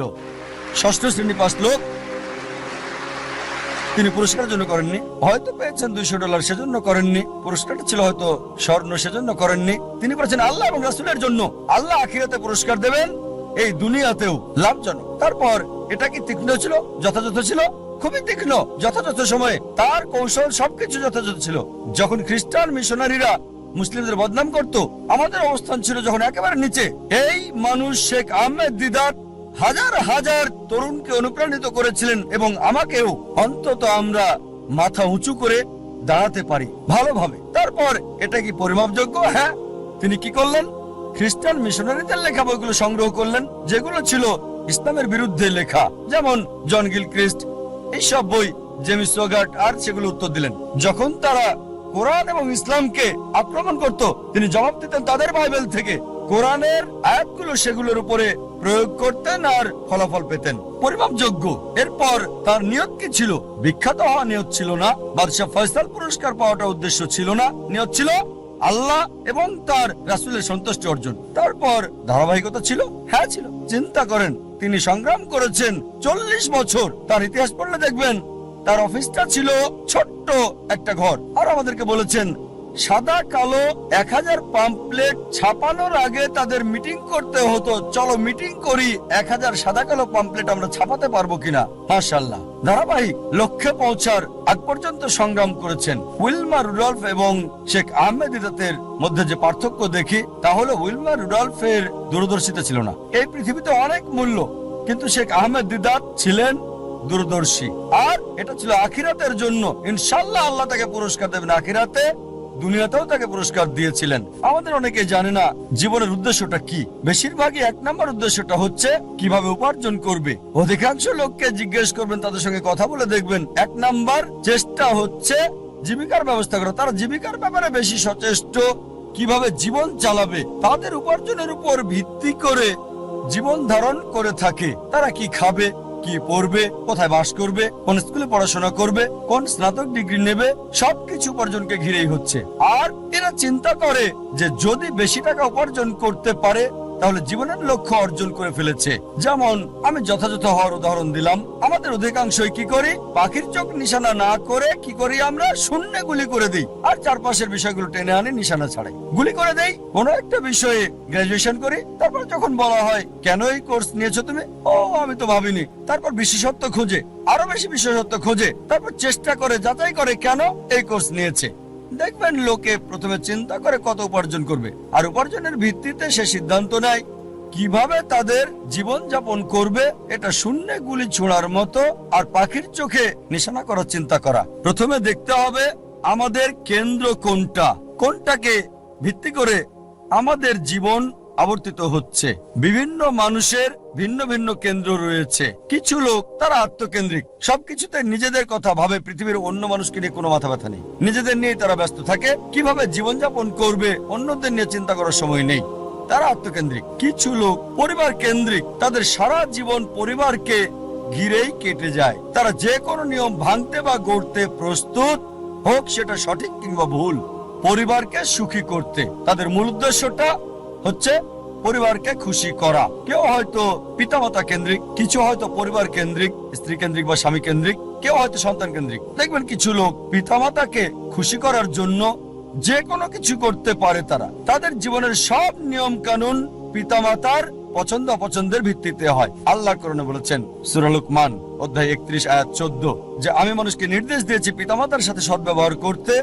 অনেক কষ্ট সহ্য করে মাতাকে গর্ভে ধারণ করেছে, অনেক কষ্ট সহ্য করে তাকে জন্ম দিয়েছে। ঠিক তারপরে সূরা লুকমান অধ্যায় 31 আয়াত 15 বলছে যদি তোমার পিতামাতা চেষ্টা করে, জিহাদ করে, চেষ্টা আর সংগ্রাম করে তোমাকে বাধ্য করে আল্লাহ সুবহানাহু ওয়া তাআলা ছাড়া অন্য কারো ইবাদত করতে, যে বিষয়ে তোমার কোনো জ্ঞান নেই, তাদের মানবে না, তবে তাদের সাথে থাকো ভালোবাসা আর মমতা দিয়ে। তার মানে আমাদের স্রষ্টা বলেছেন পিতামাতাকে ভালোবাসতে, মানতে হবে, কিন্তু স্রষ্টার বিরুদ্ধে যেতে বললে, আল্লাহ এবং তার চূড়ান্ত নবীর বিরুদ্ধে যেতে বললে তাদের মানবে না। তারপরও তাদেরকে ভালোবাসো, সহানুভূতি দাও। সীমানা আছে। কিছু মানুষ স্বামী বা স্ত্রী কেন্দ্রিক, তারা স্ত্রীদেরকে খুশি করতে চায় বা স্বামীদেরকে খুশি করতে চায়। আর ধরেন কারো স্ত্রী খুবই দামি ডায়মন্ড নেকলেস চাইলো, তার দেওয়ার সামর্থ্য নেই, সে কি করলো? ভিক্ষা করলো, ধার করলো বা চুরি করলো, আর ওই ডায়মন্ডের নেকলেসটা স্ত্রীর জন্য কিনে আনলো। তার লক্ষ্য স্ত্রীকে খুশি করা। কিছু লোক সন্তান কেন্দ্রিক, সন্তানদের খুশি করতে চায়। অনেক সময় দেখা যায় হয়তো কারো ছেলে বিদেশে গিয়ে লেখাপড়া করতে চায়, সে যে বিষয়ে ভর্তি হতে যাচ্ছে সেটা অপ্রয়োজনীয়, এটা তাকে দুনিয়াতেও সাহায্য করবে না, আখিরাতেও সাহায্য করবে না। তারপর কারণ ছেলে বিদেশে পড়তে চায়, এই লোক সম্পত্তি বন্ধক রাখে এবং ছেলেকে আমেরিকাতে পাঠায় আর বলে আমার ছেলে তো আমেরিকায় পড়ছে, যদিও তার লক্ষ্যটা হচ্ছে সে ছেলেকে আমেরিকাতে পড়াবে। আসলে উদ্দেশ্যটা কি? জীবনটা কোন কেন্দ্রিক? কিছু লোক যারা হচ্ছে সমাজ কেন্দ্রিক, আমরা জানতে চাই আমাদের পরিবারের বাইরের লোকজন কি চিন্তা করে, এভাবে পুরো জীবনটা সমাজ কেন্দ্রিক হয়ে যায়। কিছু লোক প্রতিবেশী কেন্দ্রিক, প্রতিবেশীর সাথে প্রতিযোগিতায় লিপ্ত। একটা গল্প মনে পড়ে গেল, এক সময় একজন ফেরেশতা এসে এক লোককে বলল, আমি তোমার উপর খুশি, তুমি যা চাইবে আমি তোমাকে তাই দেব, তবে একটা শর্ত, যা তুমি চাইবে আমি তোমাকে সব দেব, তবে তোমার প্রতিবেশীকে দেব তার দ্বিগুণ। লোকটা বলল, একটা রোলেক্স ঘড়ি আমার চাই। ফেরেশতা তাকে রোলেক্স ঘড়ি দিয়ে দিল। প্রতিবেশী দুটো রোলেক্স ঘড়ি পেল। লোকটি বলল, একটা মার্সিডিজ গাড়ি আমার চাই। ফেরেশতা তাকে মার্সিডিজ গাড়ি দিল, প্রতিবেশীকে দুটো মার্সিডিজ দিল। লোকটি বলল, একটা সুন্দর বড় বাংলো চাই। ফেরেশতা তাকে সুন্দর বড় বাংলো দিল, তার প্রতিবেশীকে দেওয়া হলো দুটো সুন্দর বড় বাংলো। লোকটি পরে বলল, দয়া করে আমার শেষ ইচ্ছাটা তুমি পূরণ করে দাও।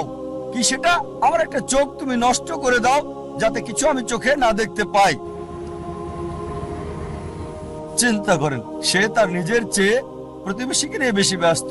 তার জীবন সহজ কিন্তু জটিল সেটা ভাবছে না সে। প্রাচুর্য কি দারিদ্রতা যাই থাকুক, সে বেশি চিন্তিত তার প্রতিবেশীর চেয়ে ভালো জীবন যাপন করা নিয়ে। এ কারণেই সে ফেরেশতাকে বলল, আমার একটা চোখ নষ্ট করে দাও, যাতে প্রতিবেশীর দুটো চোখই নষ্ট হয়ে যায়।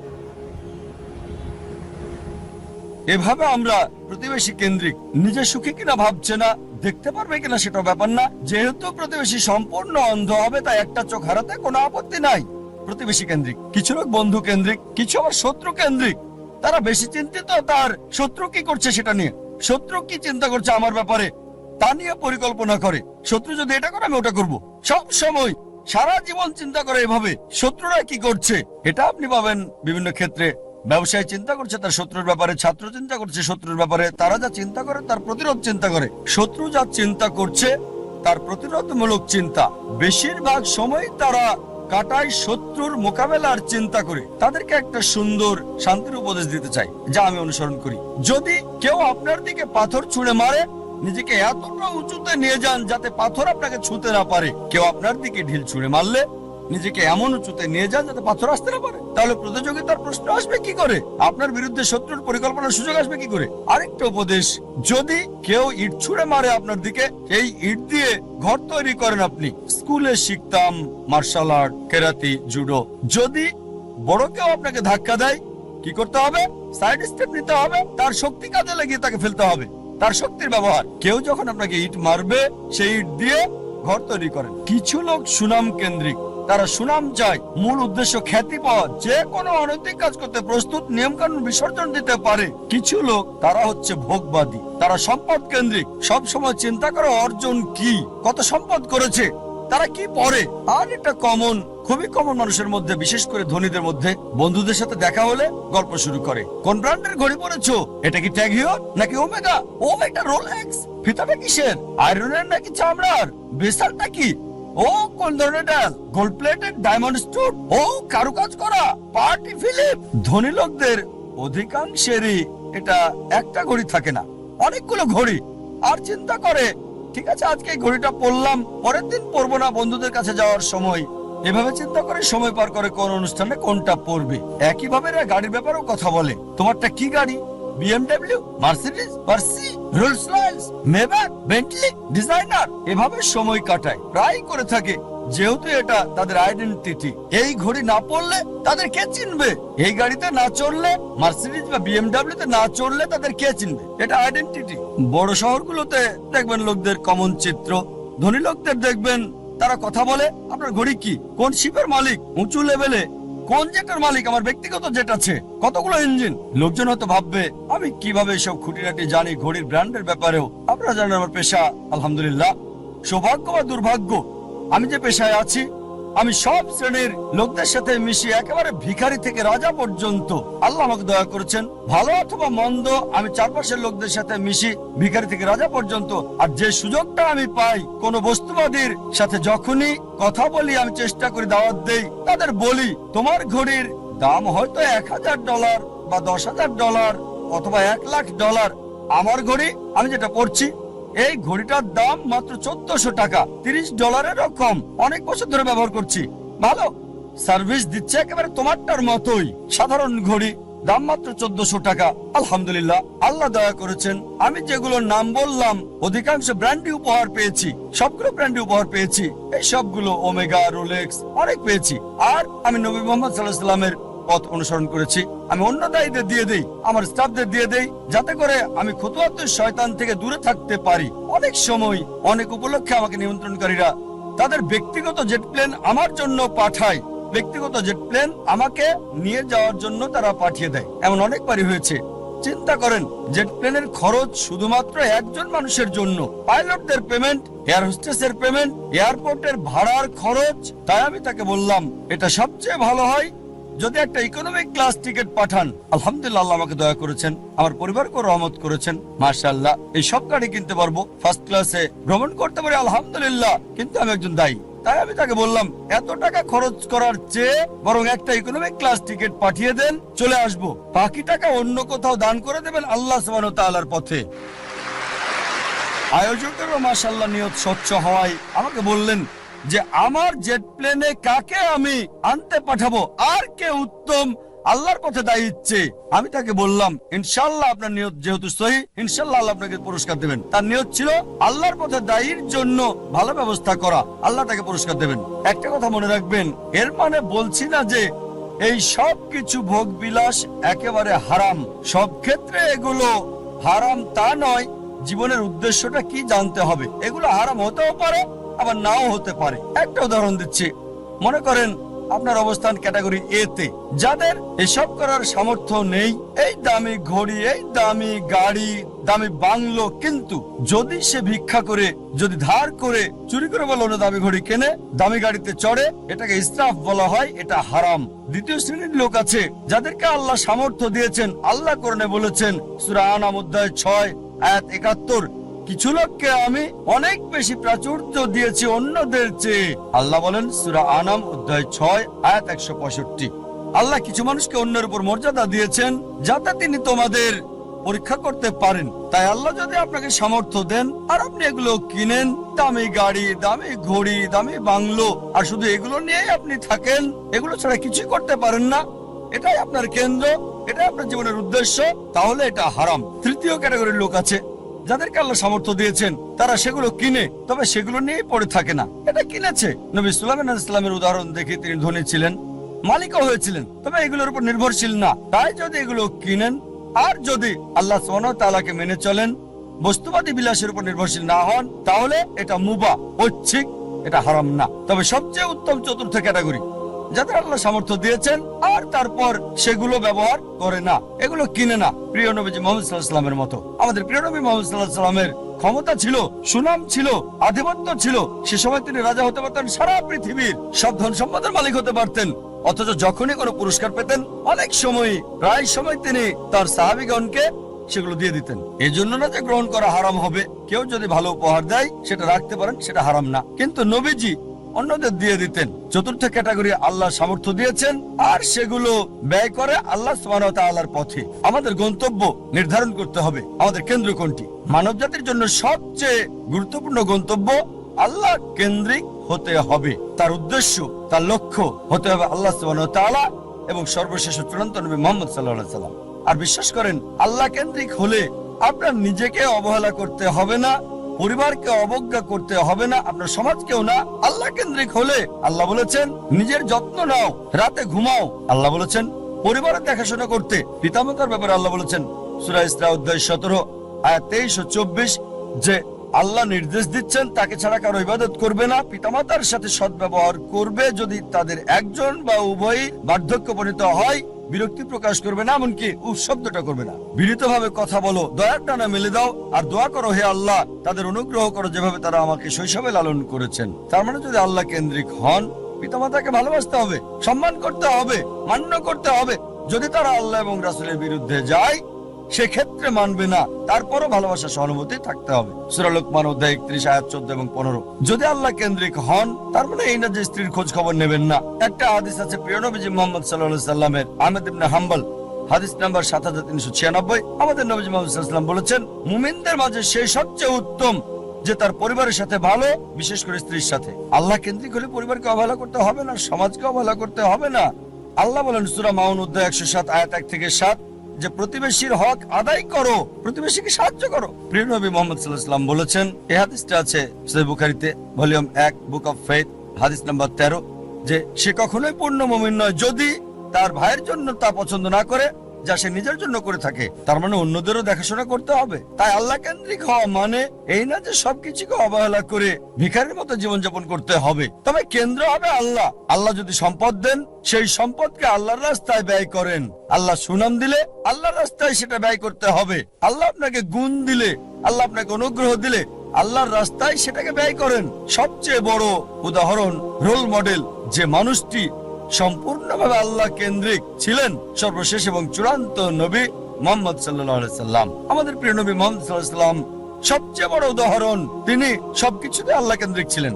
আর তিনি শুধু মুসলিম জাতির জন্যই আসেননি, সমগ্র মানব জাতির জন্য রহমত স্বরূপ। আল্লাহ কোরআনে বলেন সূরা আম্বিয়া অধ্যায় 21 আয়াত 107, ওয়ামা আরসালনাকা ইল্লা রাহমাতাল লিল আলামিন। আমি তো তোমাকে অবশ্যই সমগ্র মানব জাতির রহমত হিসেবে প্রেরণ করেছি, সমগ্র সৃষ্টির রহমত হিসেবে, সমগ্র পৃথিবীর জন্য রহমত। একজন মানুষের জন্য সবচেয়ে ভালো উদাহরণ, যার জীবনের সবচেয়ে ভালো উদ্দেশ্য ছিল মানব জাতির সবচেয়ে বড় উদাহরণ, একজন মানুষের জন্য বর্বর জাতিকে যিনি মানব জাতিতে রূপান্তরিত করেছেন, যে মানুষটা মানব জাতিকে বদলে দিয়েছিলেন। আর ইতিহাস পড়লে ঘন্টা দিন একসাথে বলে যেতে পারবেন মুসলিমরা কি বলছে সেটা বাদ দেন, নবীজি মুহাম্মদ সাল্লাল্লাহু আলাইহি সাল্লাম সম্পর্কে শত শত অমুসলিমের কথার উদ্ধৃতি দিতে পারবেন যারা নবীজির প্রশংসা করেছেন। এখানে কয়েকটা উদাহরণ দিচ্ছি। জর্জ বার্নার্ড শ তিনি বলেছেন মুহাম্মদ সাল্লাল্লাহু আলাইহি সাল্লাম সম্পর্কে যে আমি তার সম্পর্কে পড়েছি, মানে নবী মুহাম্মদ সাল্লাল্লাহু আলাইহি সাল্লাম, আর আমার মতে নিরপেক্ষ অবস্থান থেকে বললে তাকে মানবতার রক্ষাকারী বলা উচিত। George Bernard Shaw. Thomas Carlyle বিখ্যাত ঐতিহাসিক ছিলেন, তিনি একজন ইউরোপিয়ান অমুসলিম। তার লেখা একটা বই হিরোজ অ্যান্ড হিরো ওয়ারশিপ, তিনি বীরদের ইতিহাস তুলে ধরেছেন। আর এক নম্বর হিরো, একজন বীর নবী, তিনি ঈসা আলাইহিস সালাম ছিলেন না, তিনি মুসা আলাইহিস সালাম ছিলেন না, দাউদ আলাইহিস সালাম ছিলেন না, সুলাইমান আলাইহিস সালাম ছিলেন না, তিনি ছিলেন মুহাম্মদ সাল্লাল্লাহু আলাইহি সাল্লাম। চিন্তা করেন, থমাস কার্লাইল একজন ইউরোপিয়ান, একজন খ্রিস্টান, তিনি এক নাম্বার বীর নবী হিসেবে রেখেছেন নবী মুহাম্মদ সাল্লাল্লাহু আলাইহি সাল্লামকে। আমরা লা মার্টিনের কথা বলতে পারি। লা মার্টিন ছিলেন বিখ্যাত ঐতিহাসিক, তিনি ফরাসি, বই লিখেছেন দ্য হিস্টোরি অফ দ্য টক্স। তিনি লিখেছেন, যদি উদ্দেশ্যের মহানুভবতা, সামর্থ্যের সীমাবদ্ধতা আর অসাধারণ ফলাফল এই তিনটি বিষয় একজন ব্যক্তির মহত্ব নির্ণয়ের মাপকাঠি হয়, আধুনিক ইতিহাসে কাউকে পাওয়া যাবে না যে নিজেকে তুলনা করবে নবী মুহাম্মদ সাল্লাল্লাহু আলাইহি সাল্লামের সাথে। উদ্দেশ্যের মহানুভবতা, সামর্থ্যের সীমাবদ্ধতা আর অসাধারণ ফলাফল, এই তিনটি বিষয় হচ্ছে একজন মানুষের মহত্ব যাচাইয়ের মাপকাঠি। মানব ইতিহাসে এমন কাউকে দেখি না আধুনিক ইতিহাসে যে মুহাম্মদ সাল্লাল্লাহু আলাইহি সাল্লামের কাছাকাছি যাবে। তারপর আরো লিখেছেন, মানব জাতির সকল গুণাবলীতে কোন মানুষই নিজেকে নবী মুহাম্মদ সাল্লাল্লাহু আলাইহি সাল্লামের সাথে তুলনা করতে পারবে না। মাইকেল এইচ হার্ট বিখ্যাত ঐতিহাসিক একটা বই লিখেছেন, মানব ইতিহাসে সবচেয়ে প্রভাবশালী 100 ব্যক্তি আদম আলাইহিস সালাম থেকে শুরু করে বর্তমান সময় পর্যন্ত, আর এক নম্বর অবস্থানে রেখেছেন নবী মুহাম্মদ সাল্লাল্লাহু আলাইহি সাল্লামকে। মানব ইতিহাসে সবচেয়ে প্রভাবশালী মানুষ আদম আলাইহিস সালাম থেকে শুরু করে বর্তমান পর্যন্ত নবী মুহাম্মদ সাল্লাল্লাহু আলাইহি সাল্লাম।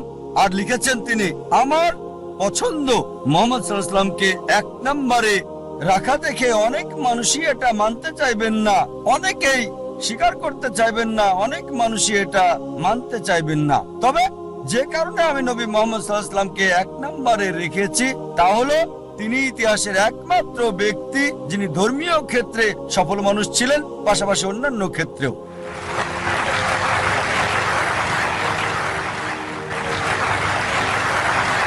যদি এনসাইক্লোপিডিয়া ব্রিটানিকা পড়েন 11তম সংস্করণ, নবী মুহাম্মদ সাল্লাল্লাহু আলাইহি সাল্লাম সম্পর্কে এতে বলা হয়েছে মুহাম্মদ সাল্লাল্লাহু আলাইহি সাল্লাম ছিলেন পৃথিবীর সবচেয়ে সফল ধর্মীয় ব্যক্তিত্ব।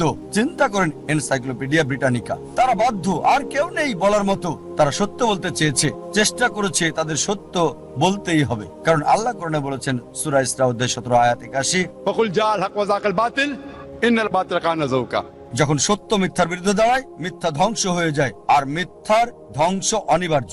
আল্লাহ কোরআনে বলেন সূরা কালাম অধ্যায় 68 আয়াত 4, নিশ্চয়ই নবী মুহাম্মদ সাল্লাল্লাহু আলাইহি সাল্লাম উত্তম চরিত্রের উপর অধিষ্ঠিত।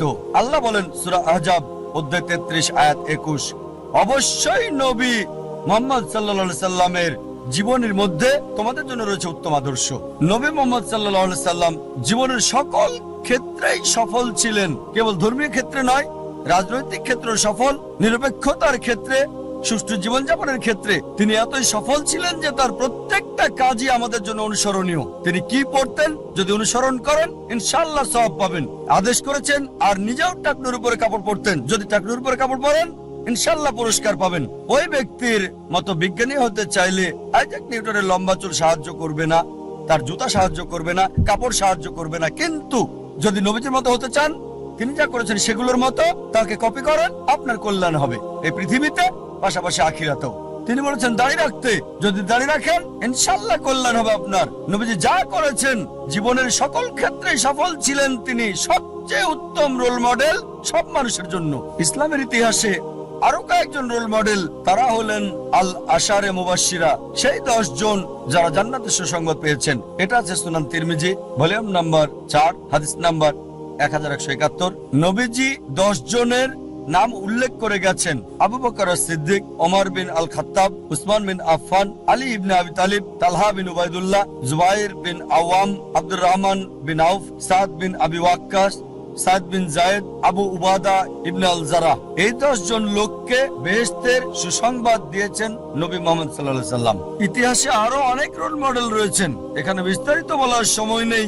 অনেক মহিলা রয়েছেন যারা রোল মডেল। সবচেয়ে বড় উদাহরণ মা মরিয়ম, যিশু আলাইহিস সালামের মা।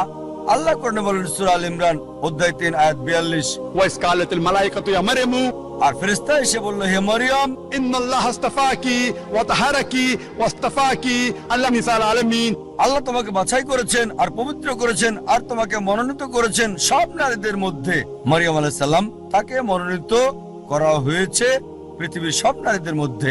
এছাড়াও আসিয়ার কথা বলা যায়, আল্লাহ তাকে শান্তিতে রাখুন, ফিরাউনের স্ত্রী ছিলেন। আল্লাহ বলেন সূরা তাহরিম অধ্যায় 66 আয়াত 11, তিনি আল্লাহ সুবহানাহু ওয়া তাআলার কাছে দোয়া করেছিলেন, হে আমার প্রতিপালক, আমার জন্য একটি গৃহ নির্মাণ করো জান্নাতে তোমার কাছে, আর আমাকে উদ্ধার করো ফিরাউন এবং তার সকল প্রকার দুষ্কর্ম থেকে। তার মানে তিনি দোয়া করেছিলেন জান্নাতে একটু স্থান চান আল্লাহ সুবহানাহু ওয়া তাআলার কাছে তার সমস্ত ধন সম্পদের বিনিময়ে। সেই সময়ে সবচেয়ে ধনী লোকের স্ত্রী ছিলেন তিনি, সে সময়ে সবচেয়ে ক্ষমতাধর মানুষ ছিল ফিরাউন। খাদিজা রাদিয়াল্লাহু আনহার কথা বলা যায়, নবীজি সাল্লাল্লাহু আলাইহি সাল্লামের প্রথম স্ত্রী তিনি। ফাতিমা রাদিয়াল্লাহু আনহার কথা বলা যায়, নবীজি সাল্লাল্লাহু আলাইহি সাল্লামের কন্যা। এরা ছিলেন মহিলাদের জন্য রোল মডেল। আমরা সেরা দম্পতির উদাহরণ দিতে পারি, উত্তম স্বামী এবং স্ত্রী নবী মুহাম্মদ সাল্লাল্লাহু আলাইহি সাল্লাম এবং বিবি খাদিজা রাদিয়াল্লাহু আনহা। সবচেয়ে খারাপ দম্পতির উদাহরণ আছে, খারাপ স্বামী এবং খারাপ স্ত্রী, আবু লাহাব এবং তার স্ত্রী। আল্লাহ বলেন সূরা আল লাহাব অধ্যায় 111 আয়াত 3, তারা দুজনেই আগুনে জ্বলবে। ভালো স্বামী এবং খারাপ স্ত্রীর উদাহরণ রয়েছে। আল্লাহ বলেন সূরা তাহরিম অধ্যায় 66 আয়াত 10, লূত আলাইহিস সালাম এবং নূহ আলাইহিস সালামের স্ত্রীদের মধ্যে এর উদাহরণ রয়েছে। তারা ছিলেন সৎকর্মশীল এবং আল্লাহ সুবহানাহু ওয়া তাআলার অনুগত, কিন্তু তাদের স্ত্রীরা তাদেরকে মানত না। আল্লাহ এই সমস্ত স্ত্রীকে দোজখে দেবেন। ভালো স্ত্রী এবং খারাপ স্বামীর উদাহরণ রয়েছে। আমি আগে বলেছি আসিয়া, আল্লাহ তাকে শান্তিতে রাখুন, ফিরাউনের স্ত্রী। ফিরাউন ছিল খারাপ স্বামী, আসিয়া সবচেয়ে ভালো স্ত্রী। তিনি দোয়া করেছিলেন সূরা তাহরিম অধ্যায় 66 আয়াত 11, আমি জান্নাতে একটু জায়গা চাই আল্লাহ সুবহানাহু ওয়া তাআলার কাছে দুনিয়ার সম্পদের বিনিময়ে, ফিরাউনের সব সম্পদের বিনিময়ে। এমন অনেক উদাহরণ আছে। নবীজি মুহাম্মদ সাল্লাল্লাহু আলাইহি ওয়াসাল্লাম বলেছেন, আল্লাহ শক্তিমান বিশ্বাসীকে বেশি ভালোবাসেন। বর্তমান সময়ে অনেক উদাহরণ আছে। এমন একটা নাম শেখ বিন বাজ, আল্লাহ তাকে রহম করুন, রহিমুল্লাহ। সামর্থ্য কম ছিল, অন্ধ ছিলেন, তারপরও অনেক জ্ঞানী ছিলেন তিনি। যদিও অন্ধ ছিলেন তবুও তার সময় অন্যতম সেরা পণ্ডিতদের একজন শেখ আহমেদ দিদাত উদাহরণ আছে। ষষ্ঠ শ্রেণীর পাস, খ্রিস্টান বিশেষজ্ঞদের চ্যালেঞ্জ করেছেন। আরেকটা উদাহরণ দিতে পারি, যদিও বড় না তবে আলাদা। আমি নিজে আমার নিজের কথা, যদিও নিজেকে বড় মনে করি না তবে আলাদা। এ কারণে যারা আমার শৈশব দেখেছে তারা আমাকে জানে আমি তোতলা ছিলাম। যখন কেউ বলতো তোমার নাম কি, আমি বলতাম যা যা যা যা জাকি, এরকমই ছিলাম। শৈশব থেকে আমি তোতলা। শেখ আহমেদ দিদাতের দ্বারা অনুপ্রাণিত হয়ে মেডিকেল কলেজে পড়ার সময় পৃথিবীর সেরা ডাক্তার হওয়ার স্বপ্নটাই দেখতাম। কখনো চিন্তাও করিনি যে 25 জন লোকের সামনে কথা বলবো। এই অবস্থা ছিল ডক্টর জাকির নায়েকের। স্বপ্ন দেখতাম পৃথিবীর সেরা ডাক্তার, বড় সার্জন হওয়ার। কখনো স্বপ্নেই ভাবিনি। স্বপ্নের ক্ষেত্রে যে কোনো স্বপ্ন আপনারা দেখতে পারেন, তবে 25 জনের সামনে কথা বলার মতো স্বপ্ন আমি কখনো দেখিনি। আলহামদুলিল্লাহ, আল্লাহ সুবহানাহু ওয়া তাআলার সাহায্যে শেখ আহমেদ দিদাতের দ্বারা অনুপ্রাণিত হয়ে এখন আল্লাহর ভৃত্য অনুগত। মাশাআল্লাহ, কথা বলি শত শত হাজার হাজার লাখ লাখ লোকের সামনে। মাশাআল্লাহ, এখানে দেখতে পাচ্ছেন 1 লাখেরও বেশি। শেখ আহমেদ দিদাতের দ্বারা অনুপ্রাণিত হয়ে ইসলামিক রিসার্চ ফাউন্ডেশন প্রতিষ্ঠা করলাম। বক্তা হওয়ার জন্য না, বক্তা তৈরি করার জায়গা করেছি। রাজা হতে পারবো না, রাজা তৈরি করবেন। আমি বক্তা হতে পারবো না, তাই বক্তা তৈরির জন্য অর্গানাইজেশন করেছি। আল্লাহর পরিকল্পনা ছিল, প্রথম বক্তা কথা বলতে পারছিলেন না, আমি বাধ্য হয়ে মঞ্চে গেলাম। আর বুঝতে পারলাম দাওয়ার কাজ করছি, অমুসলিমদের সাথে মুখে জড়তা নেই। যখন মুসলিমদের সাথে কথা বলছি তখন আছে, অমুসলিমদের সাথে কথা বললে তোতলাই না আমি। যখন স্টেজে যাই, সাধারণত স্টেজে গেলে মানুষ তোতলায়। আলহামদুলিল্লাহ, আল্লাহ সুবহানাহু ওয়া তাআলার রহমতে আমি স্টেজে গিয়ে তোতলাইনি। তিনি দয়া করেছেন, আমাকে শরীরের ডাক্তার না করে আত্মার ডাক্তার করেছেন। আর শেখ আহমেদ দিদাত, আমি তাকে বললাম, আঙ্কেল 1987 সালে প্রথম দেখা করি। আমি তার ড্রাইভার ছিলাম, চালক। যেখানে যেতেন আমি নিয়ে যেতাম যাতে সময়টা বেশি পাই। বললাম, আঙ্কেল আপনি কেন এত এগ্রেসিভ? তিনি বললেন, বাবা আমি এগ্রেসিভ না, আমি মিলিট্যান্ট। মিলিট্যান্ট শয়তানের সাথে 2 ভাবে যুদ্ধ করা যায়, পানি দিয়ে অথবা আগুন দিয়ে। আমি আগুন বেছে নিয়েছি। এটা ছিল তার উত্তর। আমি যখন দেওয়া শুরু করলাম, তার ম্যাটেরিয়াল ব্যবহার করতাম, তবে নরম হয়ে থাকতাম, খুব নরম, খুব দয়ালু, কোনো ফলাফল নাই। মেডিকেল কলেজে দাওয়া দিতাম, তারপর মিলিট্যান্ট হলাম। শেখ দিদাতের চেয়ে বেশি মিলিট্যান্ট। হায় আল্লাহ, কি পেলাম! মুসলিম বন্ধুরা সব দৌড়িয়ে পালিয়ে যেত, আর আমি অমুসলিমদের সাথে একা। মিলিট্যান্ট হওয়ার একই ফলাফল পেলাম। মাশাআল্লাহ, আল্লাহ আমাকে পথ দেখিয়েছেন। স্টেজে এসে আমি নরম হয়ে যাই, এত নরম হই যে প্রশ্নকারীরা গালমন্দ করলে আমি হাসতাম। শেখ আহমেদ দিদাত আমাকে দিলেন টাইটেল। প্রথমে দিলেন দিদাত প্লাস, তারপর আবার যখন দেখা হলো, বাবা তারা তোমাকে গালমন্দ করছে, অভিশাপ দিচ্ছে, তুমি হাসছো, আবার টাইটেল দিলেন। আমার যা করতে লেগেছে 40 বছর, তুমি তা করে ফেলেছো 4 বছরে। আর আলহামদুলিল্লাহ, যদি আমার ব্যাপারে দেখেন, আমার পছন্দটা, আমি এমন লোক যে সব সময় চেয়েছি সেরাটা, কখনোই 2 নাম্বারটা চাইনি, সেরাটা। শৈশব থেকে সেরাটা বাছাই করেছি। এখন আমি আমার আকাঙ্ক্ষাকে আল্লাহ সুবহানাহু ওয়া তাআলার দিকে ফিরিয়েছি। একেবারে সেরা ক্যামেরাটা চেয়েছি, সেরা যন্ত্রপাতি, সবচেয়ে ভালো পরিবেশ আল্লাহর বার্তা প্রচার করার জন্য। সেরা কনফারেন্সটা করতে চেয়েছি। এই কারণে এই কনফারেন্স আমরা এখানে করছি। ধরেন গ্র্যামি অ্যাওয়ার্ডস এবং অস্কার অ্যাওয়ার্ডস, এদের উদ্দেশ্যটা হারাম, তবে তাদের প্রযুক্তি প্রশংসা করার মতো। বললাম, কেন আমরা করতে পারবো না আল্লাহ সুবহানাহু ওয়া তাআলার জন্য? উদ্দেশ্য ভিন্ন, আল্লাহ সুবহানাহু ওয়া তাআলাকে খুশি করা। পৃথিবীকে দেখাতে চাই যে আমরা মুসলিমরাও আলহামদুলিল্লাহ করতে পারি। এমন না যে এগুলো ছাড়া দেওয়া হবে না, হবে। আমরা দেখাতে চাই যে আমরা আল্লাহ সুবহানাহু ওয়া তাআলার জন্য সেরাটা চাই। সবচেয়ে ভালো অফিস করতে চেয়েছি, এজন্য সবচেয়ে ভালো অফিস করেছি। ব্যবহার করেছি ইটালিয়ান মার্বেল। আমার অফিসে ইটালিয়ান মার্বেল, ইসলামিক রিসার্চ ফাউন্ডেশনে। আমার বাড়িতে ইটালিয়ান মার্বেল নাই। কেন? যে স্থানে মানুষ আল্লাহ সম্পর্কে জানতে আসে, তাদের সেরাটা দিতে চেয়েছি। সে সময় 1990 এর দিকে ইন্ডিয়াতে ইটালিয়ান মার্বেল মুসলিম অফিসে শুনি নাই। সামান্য দিয়ে শুরু। আমাদের অফিস ছিল মাত্র 20 থেকে 25 বর্গ মিটারের। 25 বর্গ মিটার অফিস ছিল, একজন কর্মচারী।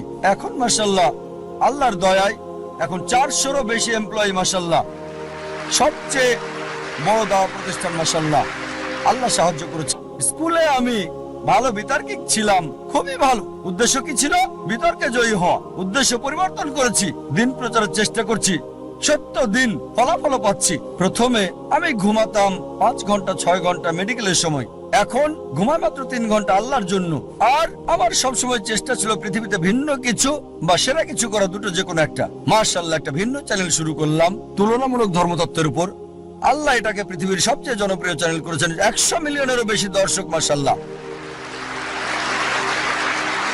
1-2 বছর পর চালু করেছি নতুন চ্যানেল পিস টিভি উর্দু। গত কনফারেন্সে ঘোষণা করেছিলাম ইনশাআল্লাহ জুন অথবা জুলাইয়ের মধ্যে চালু করব নতুন চ্যানেল, এবং আল্লাহ সাহায্য করেছেন 19 জুন চালু করেছি নতুন চ্যানেল পিস টিভি উর্দু। ইনশাআল্লাহ এই কনফারেন্সের শেষ দিনে ইনশাআল্লাহ যদি আল্লাহ চান ঘোষণা দিতে চাই চালু করতে যাচ্ছি তৃতীয় চ্যানেল পিস টিভি বাংলা।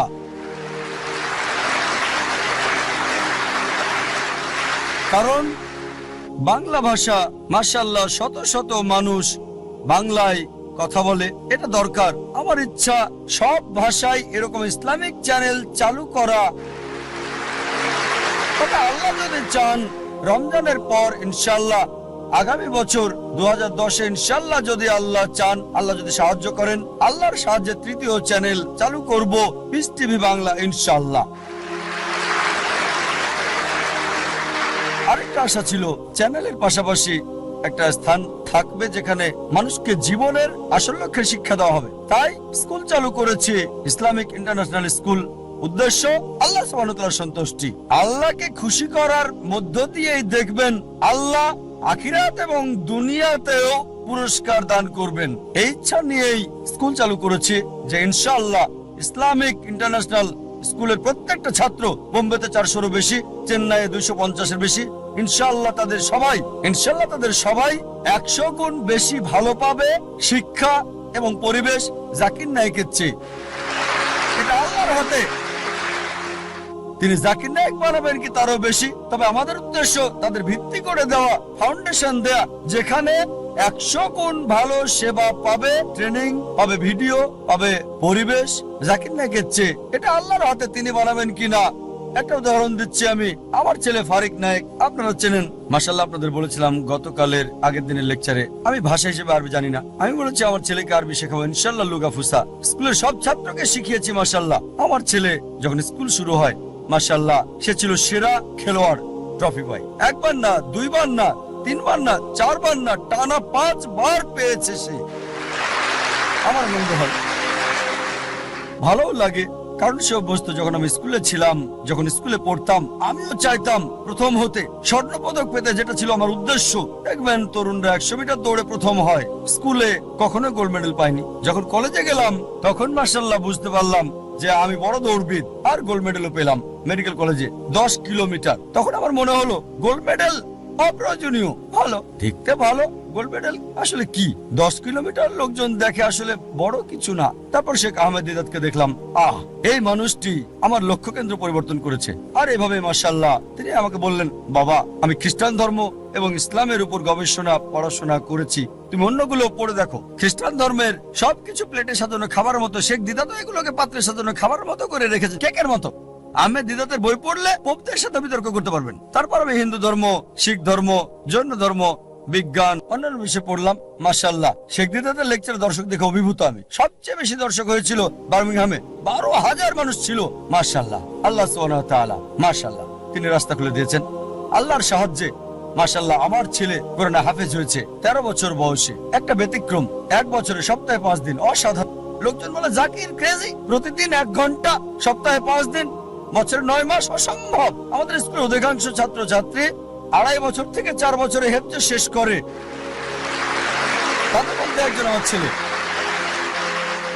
তারপর সে ব্ল্যাক বেল্ট পেল তাইকোন্ডোতে। তবে যে বিষয়টা আমাকে বেশি আনন্দ দিয়েছে সেটা হচ্ছে তার পাবলিক লেকচার। 8 বছর বয়সে ছোট লেকচার, 10 মিনিট, 15 মিনিট, 50,000, 1 লাখ দর্শকের সামনে আমার লেকচারের আগে। আর আমি প্রথম লেকচার দেই, পাবলিক লেকচার, 27-28 বছর বয়সে। লোকজন বলতো, ও এত কম বয়সে 28 বছর। আমিও ভাবতাম 28 বছর। শেখ দিদাত 60-70-এ, আমি 28 বছরে। আমি খুব খুশি। আর আমার ছেলে প্রথম দীর্ঘ পাবলিক লেকচার, যেটা 1 ঘন্টা 15 মিনিটেরও বেশি, 119টা উদ্ধৃতি, 56টা কোরআন থেকে, 52টা বাইবেল থেকে, আর 11টা হাদিস আরবি সহ, মাত্র 14 বছর বয়সে, আমার অর্ধেক। আমি খুবই আনন্দিত মাশাআল্লাহ। 1 ঘন্টা 15 মিনিট, 119টা উদ্ধৃতি, কোন নোট ছাড়া। এই বছর মাশাআল্লাহ আমার লেকচার দিয়েছে। এই গত সপ্তাহের রোববারে লেকচারটা দিয়েছে, এই রোববারে আবারও দিয়েছে, misconception about Islam, concept of god. ইনশাআল্লাহ আল্লাহ সুবহানাহু ওয়া তাআলার কাছে দোয়া করি যেন তার প্রচেষ্টাকে কবুল করেন। সব সময় বলি, আমার ছেলেকে বলি, আল্লাহ তোমাকে সামর্থ্য দিয়েছেন, তবুও তোমার চাহিদাকে ছোট করে রাখো, চাহিদা কম করে রাখো। কেন? তোমার এই প্রাচুর্য নাও থাকতে পারে, তোমার উদ্দেশ্য হচ্ছে দাওয়া। আর আল্লাহ তাআলা কোরআনে বলেছেন সূরা ফুসিলাত অধ্যায় 41 আয়াত 33, ومن أحسن قولا ممن دعا إلى الله وعمل صالحا وقال إنني من المسلمين। তার কথার চেয়ে কার কথা উত্তম যে মানুষকে আল্লাহর দিকে আহ্বান করে আর বলে আমি মুসলিমদেরই একজন। কেন বলে আমার মনে আছে বিয়ের সময় স্ত্রীকে বললাম যে আমি একজন ডাক্তার, মাসে তোমাকে 4000 টাকা হয়তো দিতে পারবো। 4000 টাকা $100 কম। আমি 4000 টাকা প্রতি মাসে দিতে পারবো, যদি বিয়ে করতে চাও তাহলে আমাকে বিয়ে করতে পারো। মাশাআল্লাহ, সে কলেজের টিচার ছিল, যা বলেছিলাম তার চেয়ে বেশি আয় করতো, সেও দায়ী ছিল। মাশাআল্লাহ। তাই ছেলেকে বলি চাহিদা কম করে রাখতে। যেমন যদি ফ্লোরে ঘুমিয়ে অভ্যস্ত থাকে, সমস্যা মোকাবেলায় যদি আত্মত্যাগ করতে হয় তাহলেও দাওয়া চালিয়ে যাওয়া সহজ হবে। বিলাসিতায় অভ্যস্ত থাকলে আর প্রাচুর্য শেষ হয়ে গেলে তোমার দাওয়ার কাজ চালিয়ে যেতে পারবে। মাশাআল্লাহ, আমি দেখেছি আমার ছেলে 7 স্টার হোটেলে ফ্লোরে শুয়ে ঘুমিয়েছে। অল্প বয়সে শিক্ষা দিতে হয়, সংগ্রামের মোকাবেলা করতে শিখবে। সোনার চামচ মুখে দেবে না যা আল্লাহ সুবহানাহু ওয়া তাআলার উদ্দেশ্যের দিকে তাকে বাধা দেবে। আমি লেকচার শেষ করতে চাই। জীবনের উদ্দেশ্য অর্জনের বিষয়গুলোকে সাজিয়ে আপনার জীবনের বিভিন্ন স্তরে কোন দিকে আছেন সেটা দেখতে হবে। 6টা পয়েন্ট দেওয়ার আগে আরেকটা কথা বলি, যখন লোকজন আমাদের স্কুলে বাচ্চা ভর্তি করে আমি তাদের জিজ্ঞেস করি উত্তম সময় কোনটা, ভালো সময় কোনটা আপনার সন্তানের ভবিষ্যৎ নিয়ে চিন্তা ভাবনার, কোনটা ভালো সময় আপনার সন্তানের ভবিষ্যৎ কি হবে, সে কি করবে। অনেকে বলেন যখন সে কলেজে যায়, কেউ বলেন না যখন স্কুলে ভর্তি হয়, কেউ বলে না যখন কিন্ডারগার্টেনে ভর্তি হয়, কেউই এর আগের সময়টার কথা বলে না। ইসলামিক ব্যবস্থায় সবচেয়ে উত্তম হচ্ছে সন্তানের ভবিষ্যৎ নিয়ে ভাবতে হবে যখন জীবন সঙ্গী বাছাই করবেন। যখন জীবন সঙ্গী বাছাই করবেন সেই সময় ভাবতে হবে সন্তানকে কি বানাতে চান।